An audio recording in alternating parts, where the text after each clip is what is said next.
Hello, welcome back for some shape answers. So yeah, solid 3D shapes. So draw a ring around the pyramid. Draw a ring around the pyramid. Hopefully you all got it was that middle one, and then name these 3D shapes. So you have got a cylinder, you have got a sphere, and you have got a cone. Of course, you could have put for the cylinder, you could have put a circular prism, and for the cone, you could have put a circle-based pyramid if you wanted to be clever. And of course, always points for that in my class. Then three, write down how many faces, vertices, and edges these shape have.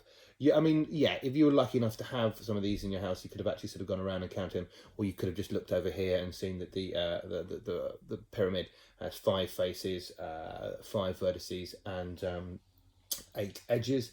And then for the what we've got down there, the triangular prism, for the five faces, the six vertices, and nine edges. Now, again, this is the sort of thing I to be a bit mean by saying, "Oh, what could have done? We could have." It's the kind of thing that in class, what we could then do is if you've worked out that a square based pyramid has five faces, five vertices, and eight edges. Well, actually what we do is probably start with a triangular based pyramid and work out how many they have, then go up to a square based pyramid, and after that a sort of a pentagon based pyramid, and see which of those changes, how many more faces does each one have, how many more vertices and eight edges, and then we kind of do a bit of a prediction and figure out, okay, so we know this about the triangular based pyramid and we know this about the square based pyramid and the pentagon based pyramid. Can we predict how many faces, vertices, and edges a hexagonal based pyramid would have? And we'd make these sort of predictions and then get one and count and see if we were right or not. But yeah, so obviously if you're a shape rich household, maybe you have lots of mad sort of Dungeons and Dragons dice sort of knocking around that you can use for this kind of thing, then great. But otherwise, thought experiment.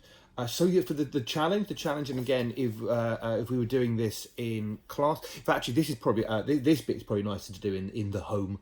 Rather than in class, we would go on a shape hunt either in class or around the school, and we would look for the brilliant, isn't it lovely?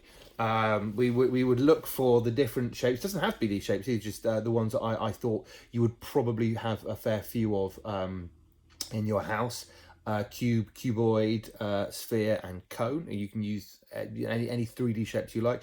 And if you're going out for your sort of daily exercise today, it's not looking too bad at the moment. A bit cold, but you could always take this out and about with you and spot how many you could find in the real world. Although that makes it sound like your house is imaginary. So yeah, and then for the tally. You can, so if I've every time you find a cube, then put a dash, and then when you get up to when you've got your four there, the fifth one, like so, and that way if you end up finding quite a few cubes, you can just count up in fives, 5, 10, 15, and so at the end it makes it just that much easier to count. I mean, I would wager that if you're going to do this, I think cuboid is the shape you're going to find the most of. But let's see how it goes. Let's see how it goes. You could have a shape hunt around your house or the surrounds if you're going out, and obviously if you are going out, socially distance and mask up if you can. So yeah, so that's the beginning of 3D shapes. There will be more 3D shapes, I think, later in the week, and maybe I will reveal about the four-dimensional thing. So yeah, hope everyone is staying safe, keeping well, and we will see you when we see you.